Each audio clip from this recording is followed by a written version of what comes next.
Alright guys, this is not your average wallet. This is the Ridge Kintsugi Japanese inspired style wallet.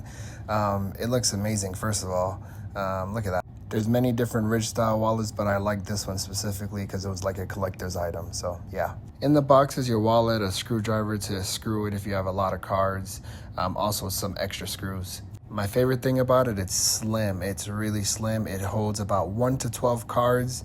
You don't need anything more than 12 cards. You know, if you have more than 12 cards, then, get a purse or something. But one of my favorite features is the RFID blocking. Nobody can steal your money while it's in your wallet by tapping your wallet. I love the fact that this has a money clip, or as you call it, a cash strap. You can put your cash right in there. It's tightly secured, and that's one of the best features for me as well, because I do use cash a lot, and you can just hold it right there.